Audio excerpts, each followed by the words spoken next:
नमस्कार दोस्तों, राजनीति की बात धर्मेंद्र कंवारी के साथ में आपका स्वागत है। आज हमारे साथ जो राजनेता हैं उनका नाम है सादीलाल बत्रा जी। साल 2000 और 2005 में रोहतक से ये 2 बार लगातार विधायक रहे हैं। मनीष ग्रोवर जी को इन्होंने 2 बार लगातार हराया था। उसके बाद ये राज्यसभा के सदस्य रहे हैं और सादीलाल बत्रा जी एक सीरियस पॉलिटिशियन के रूप में इनकी पहचान है। आइए आज मिलवाते हैं सादीलाल बत्रा जी से, उनके राजनीतिक करियर से आपको उस दौर की राजनीति की बातों में लिए चलते हैं।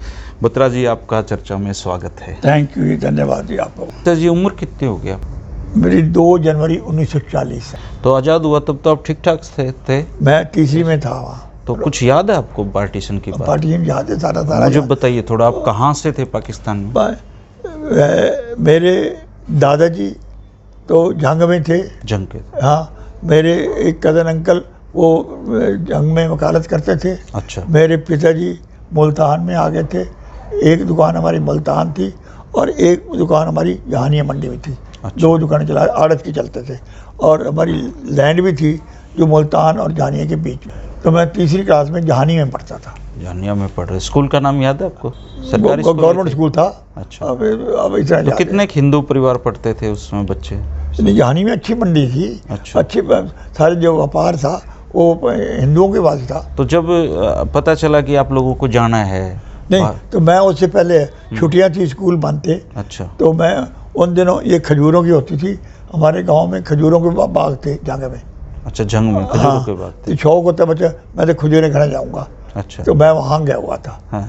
तो मैं जब हिंदुस्तान में आया तो मेरे माता पिता के साथ नहीं आए थे। अच्छा।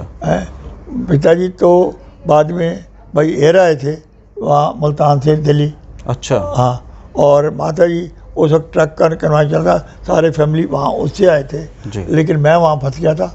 और आप खजूर खाने गए हुए थे? हाँ, तो वहाँ फंस गए? वहाँ फंस, मैं दादाजी के साथ आया था। अच्छा। और उन दिनों तो हमें बहुत ही मुश्किल हुई थी कि ये भी उम्मीद उतार बैठे थे कि वो जिंदा पहुँचेगा। अच्छा, क्या कुछ अपने साथ ले पाए थे आपके दादाजी? सामान वामान सब कुछ? ना, कुछ नहीं। अच्छा। मेरे पास तो कमीज ही नहीं थी। जिस दिन वहाँ हमारे गांव में आप यहाँ आए तब कपड़ा नहीं था आपके शरीर पे? मैं वो उतरा ना तो झेलम में हम उतरे। हमारा गांव झेलम के साथ था। अच्छा। तो वहाँ उतरे तो लोग सारा गांव इकट्ठा हमारे आ गया था क्योंकि हम जेलदार भी थे। अच्छा। अच्छा, जेलदार थे। हाँ। तो फिर वहाँ से आगे होते दूसरे गांव में चले गए। तीसरे तो अल्टीमेटली हमारे पे अटैक, यहाँ ये है ना, ये गांव आता था मछियाना, तो वहाँ वो अटैक हुआ। हमारे काफ़ी आदमी ने शहादत दी थी और फिर हम ऊपर चले गए थे। तो आपने लाशें देखी आपने खुद भी? हाँ, लाश दूर से देखी थी उस बच्चों ने। अच्छा। मुझे अब याद था। रास्तों में पड़ी हुई थी? हाँ। और फिर हमारे जो मुसलमान दोस्त थे ना, उन्होंने मुझे मेरी बुआ जी हैं अब वो, और बुआ जी की कज़न 3, और एक मेरे कज़न राल भाई थे, वो स्वर्गवास हो गए। हम चारों को लेके वहीं से वापस मोड़ के एक भूसे वाले कमरे में बंद कर दिया था। अच्छा। गर्मी के दिन थे।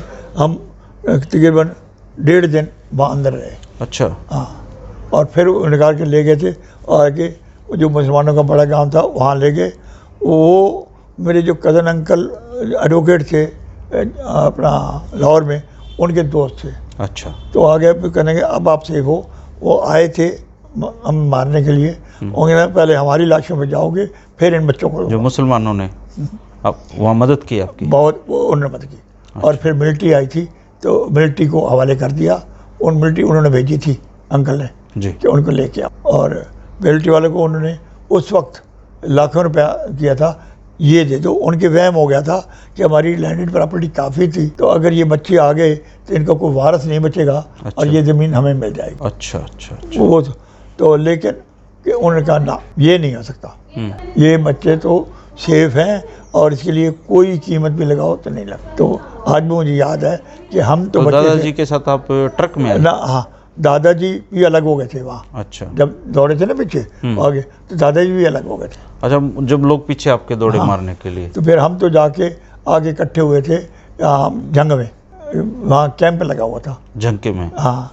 और कैंप से फिर मालगाड़ी आई थी, मालगाड़ी में बिठाया था और मालगाड़ी लाहौर से पहले रोक दी गई थी। रोक ली थी? 3 दिन वहाँ। और चारों तरफ मामडन वो हथियार लेके खड़े थे। अच्छा। और लेकिन मिलिट्री आ गई थी, मिलिट्री ने हमें बचाया। हम तो बड़े कष्ट देना। और फिर ये वहाँ से अमृतसर आए थे जी। अमृतसर से फिर करनाल आके हम रुके थे। अच्छा, करनाल। हाँ, और हमारे पिताजी मुझे दिवाली वाले दिन अब याद है करनाल में आके मिले। तो वहाँ भी कैंप में ही रहे कुछ दिन तक? ना, मैं कैंप में नहीं था। अच्छा। कैंप में थे, मैं कहीं यहाँ वहाँ करनाल में थे, प्राइवेट मकान था। और फिर उसके मेरे चाचा जी दोनों छोटे वो हैदराबाद से वो नौकरी करने के लिए दिल्ली चले गए थे, उनको नौकरी मिल गई। जी। पिताजी ने मुझे भी वहाँ भेज दिया था, तो मैंने वहाँ तीसरी क्लास जाके पास कर ली। और पिताजी यहाँ रोहतक आए हैं, और रोहतक से गाँव कानौर अलाट हो गया। काहनौर आ गए फिर आप लोग। कितने लोग आए काहनौर में? हमारी शर्त थी, हमें वहाँ दिल्ली में भी ज़मीन अलाट हो रही थी। अच्छा। शादरा में। तो उन्होंने कहा जी हमारी 100 फैमिली को अगर आप ज़मीन अलाट कर दो इकट्ठी तो हम यहाँ रहेंगे। लेकिन वहाँ खेती की जमीन तो कम थी उस समय। कहाँ? शादरा में थे ना। थे, सादरा में थी। हाँ। तो फिर वहाँ नहीं ली, फिर हम कानौर आके। तो कानौर में तो आपको मुसलमानों के घर मिले होंगे खाली? हाँ, मुसलमानों को मिले थे, मुसलमानों को मिले थे। हम बैठे थे तो हमने तो अपना जो मकान है काफ़ी दिन बाद बनाया है। जब वहाँ से अच्छा मकान आपको यहाँ मिला या फिर? पीछे मकान तो ऐसे ही थे, अच्छे नहीं थे, ज़्यादा याद नहीं है हाँ आपको? याद भी नहीं।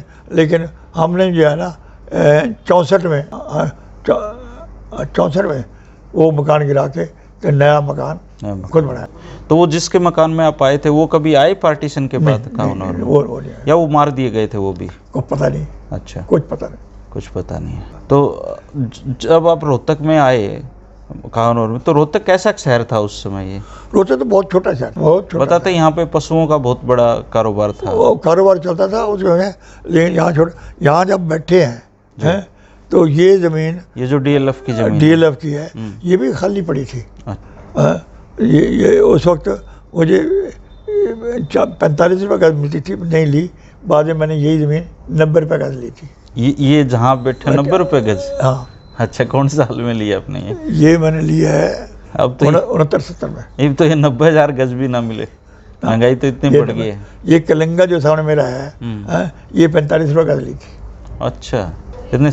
लेकिन उस समय 45 भी काफ़ी लगते होंगे। वो बड़े मुश्किल थे, बड़े जोड़ जाड़ के भी कर रहे थे, ये कर लो, ये कर लो, गुंजाइश करके इतना ही लिए थे। तो वहाँ आपका जो जंग है, वहाँ पे फिर कभी जाना हुआ आपका? हाँ, मैं 2 बार गया हूँ, 3 बार। अपने गाँव भी देख के आया हूँ। अच्छा, आप जंग में जहाँ रहते थे वो देख के आए? हाँ, देख के। तो आपका घर बचा हुआ है वहाँ पे? नहीं, वो झेलम नहीं, जो है ना सारा दरियापुर से हो गया था। और सारी जो थी ना वहाँ की जनता वो रेत की टीलों पे आ गई थी। अच्छा। हाँ, तो रेत की टील में हम गए थे, मिलिट्री लेके गई थी, क्योंकि उस वक्त तक मैं एमएलए। घर वर खत्म कर दिए थे? हाँ, सारे बह गए थे। अच्छा, वो बाढ़ में?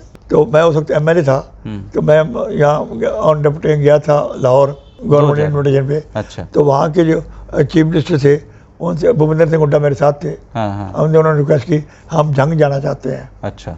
यहाँ के हाल वीज़ा नहीं था, उन्होंने कहा नहीं, उन्होंने कमिश्नर भेजा कि इनको जंग दिखा के ले आओ। अच्छा। तो हम गए थे और लोगों ने बहुत प्यार दिखाया था, और यानी फूलों की पत्तियाँ जो अपना गुलाब की वो हमारे सिर फेंक के थे। आप कोई, आप जहाँ पढ़ते थे रहते थे, कोई जगह बची हुई नहीं है? कोई वो बह गई सारी जमीन बैठ गई थी। अच्छा, कोई आपको अपना संगी साथी मिला कोई पुराने टाइम? था, मैं तीसरी में था। अच्छा। तीसरी संगी साथी कौन? हाँ, वो जो बैठे थे वो सारे मेरे दादाजी को, वो तो मेरे को जो बुला रहे थे कि उनका पोता आया है। क्या नाम आपके दादाजी का? दादाजी का नाम था मलिक दौलत राम। अच्छा। वो हकीम थे। हकीम थे, तो इसलिए सारे लोग जानते होंगे? सारे जानते थे। तो हकीमी किसी ने नहीं सीखी परिवार में? पिताजी थे वो तो चले गए थे, छोटे थे और पढ़ते थे, मुल्तान चले गए, जानिए चले गए, वो बिजनेस में आ गए थे। आड़त की दुकान बना ली थी। तो दादा की वहाँ हकीम की दुकान थी अपने? हाँ, नहीं, वो अपने ज़मीन भी रहते थे, पैसे नहीं लेते थे। अच्छा। सेवा करते थे वो जो। और उनकी जो शफा थी ना उनके हाथ में बहुत थी, और लोग दूर दूर से आके उनसे दवाई लेने इलाज करवाते। हाँ, लेकिन कभी उन्होंने किसी से पैसे नहीं। तो हो सकता है दादाजी का ही प्रताप आपको? हाँ, उन्हीं के प्रताप। क्योंकि आप कह रहे हो कि आपने टिकट मांगी नहीं कभी? ना, टिकट नहीं मांगे थे। वो उस वक्त वही थी कि जब प्रेसिडेंट बना, चलो राजनीति में देख रहे हैं। मेरे दिल में एक सेवा करने की भावना थी, मेरे दिल में एक तो भावना थी कि वहाँ भी आप बिना बिके रह सकते हो। अच्छा बत्रा जी, आप थोड़े सीरियस टाइप के आदमी हो, मतलब और जैसे अपने सुभाष बत्रा जी हैं, चलो खिलखिला के मतलब मजाकिया मूड में रहते हैं। आपका मतलब ये व्यवहार इस वजह से तो नहीं है कि आपको बचपन में जो चीज़ें देखी उस वजह से आप सीरियस हो गए हो? नहीं, मैं ऐसा है कि मजाक करना या फजूल की बात करने को कोई अच्छे नहीं करते नहीं आप? ना, वो है नहीं। काम से काम रखो, अपने बात करके ये ठीक है। तो लोग तो चाहते हैं कि उनके नेता हर तरह की, आजकल के नेता तो नहीं, ये भावना है। मैंने देखा है कि जब मैंने पहला चुनाव लड़ा तो मैं लोगों के पास गया तो मैंने सीधा कहा था कि आपने मुझे इतने साल की वकालत में देखा है। अच्छा। और आप जानते हैं, आपने देखा है, अगर आपके लेवल पर, आपके पैमाने पे खरा उतरता हूँ तो आप मुझे वोट कीजिए। तो जैसे बत्रा जी मैंने देखे और पॉलिटिशियन कोई काम लेके आया, वो नहीं हो रहा तब भी उसकी पर्ची रख ली, मतलब ये नहीं किया आपने? नहीं, ये नहीं किया मैंने। कोई आया काम नहीं हो सकता था, कह दूंगा भाई ये काम तो नहीं हो सकता। अच्छा। ये इलीगल है। अच्छा। तो कितनी बात मुझे कह रहे हैं कि आप हमें कानून ना पढ़ाओ। मैं कानून ना पढ़ाओ तो जो मेरे में नॉलेज है मैं आपको बताऊं नहीं तो मैं अपने आप के साथ इंसाफ नहीं कर रहा हूँ। मतलब होता तो हाँ पर लेते नहीं तो मना कर देते। ये रिकमेंड कर देंगे, ये कर देंगे, ये ठीक। लेकिन उसका जो है ना, मुझे रिवार्ड बहुत अच्छा मिला। उसके रिवार्ड ये मिला कि अगले साल जब विपक्ष में रहे, अगले साल जब मैं गया तो मैंने उस वक्त भी कहा था कि पिछले आपने मुझे आशीर्वाद दे के चंडीगढ़ भेजा था, 5 साल में मैं कुछ नहीं कर सका सिवाय धरने के, प्रदर्शन के, मेमोरेंडम देने के। मैं आपका कर्जा मैं सूद देना चाहता हूँ, आपके पास से आशीर्वाद लेने के आया है। तो उस वक्त जब मैं आशीर्वाद लेने गया तो मेरा मार्जिन ऑफ विक्ट्री 3 गुना हो चुका था। 2005 में आप काफ़ी 15-16 हज़ार वोटों से जीते थे। तो हो गया था। तो मेरी उस जो साफ गोई है, मैंने सोचा कि ये पे की है, अगर झूठ ना बोलो, बहकाओ नहीं, और नहीं है तो लोग आपके साथ। तो मतलब राजनीति में जो कुछ भी मिला उससे आप संतुष्ट हैं? राजनीति में जो भी मिला मैंने उसको रुपया के तराजू में तोला नहीं चाहिए भैया, लेकिन सेवा में जो कर सकता था मैंने किया। मैंने वहाँ मुझे जो है वहाँ चेयरमैन बनाया था मार्केट बोर्ड का, तो मेरा एक इच्छा था कि भाई किसान की मदद कैसे कर। तो पहली बार था कि जो मैंने किसान का फ्रूट एक्सपोर्ट किया था। अच्छा। किन्नू है एक्सपोर्ट करके सब्सिडी दी थी, एक्सपोर्ट किया था। वो पहली बार था। मैं चाहता था कि अगर फूड प्रोसेसिंग यूनिट लग जाते हैं, आलू का है, प्याज का है, किन्नू का है, इनको प्रोसेस करा के हम चलते हैं तो ये किसानों को फ़ायदा देगा। जब सीज़न आता है भाव कम हो जाते हैं, सीज़न के बाद भाव बढ़ जाते हैं, तो किसान तो घाटे में रहता है, व्यापारी आगे ले आता है। तो प्रोसेसिंग के लिए हमने प्रोसेसिंग यूनिट किया। वो पहले बार था कि जब मैंने 4 मार्केट जो है ना अग्रमाल बनाए थे। पंचकूला बना था, रोहतक बना था, और करनाल बना था, और पानीपत बना। हालांकि ये फेल हो गए, मतलब ये नहीं फेल, जो स्कीम थी ना उसमें चले नहीं। अगली सरकार जब आई तो उसने मेरे को ध्यान नहीं दी। ये किसानों के लिए थे कि बीज की क्वालिटी के लिए हम यहाँ हैं, माल बेचने हम यहाँ हैं। अगली सरकार भी तो भूपेंद्र सिंह हुड्डा की बनी थी ना, तो उस वक्त क्योंकि जो इंटरेस्ट चल रहा था वो नहीं है, उस वक्त कंप्लीट भी नहीं हो रहे थे, कंप्लीट भी हुए तो कंप्लीट तब तो ठीक सब हिसाब से ठीक ठाक चल रहे थे। लेकिन वो जो योजना थी वो सिरे नहीं चढ़ी, नहीं तो मॉल यहाँ किसानों के उत्पाद बिक सकते थे। हाँ, यानी किसान को आगे मैंने फिर जो है ना ये सब्जी मंडी, इसके लिए किसानों की मार्केट अलग बनाई थी। अच्छा। उस बार देखा तो वहाँ वो चली मार्केट, सब्जी मंडी। लेकिन किसान व्यापारी नहीं बन सकता, ये देखा गया। अच्छा। व्यापार का हाथ का और सोच और होनी चाहिए, काम और होना चाहिए।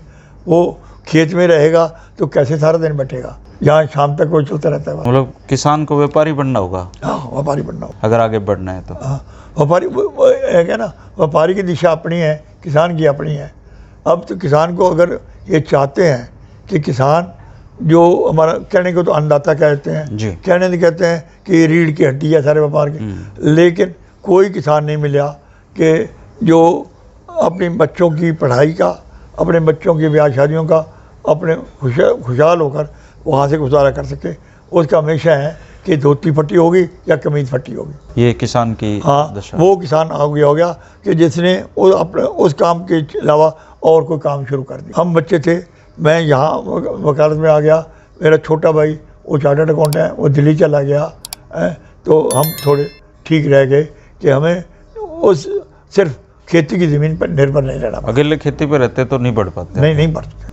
दोस्तों, ये थे सादीलाल बत्रा जी, पूर्व राज्यसभा सदस्य और रोहतक से 2 बार के विधायक। अपने इनकी बातों से पता चल गया होगा कि ये दूसरे बत्रा जी जैसे नहीं है, बहुत सीरियस मुकाबला ना करो। बहुत सीरियस पॉलिटिशियन है। अगर आपका कोई सवाल है तो लिखें, बत्रा जी उसका जरूर जवाब देंगे। बत्रा जी, आपने समय निकाला, इसके लिए आपका बहुत शुक्रिया। बहुत धन्यवाद। बहुत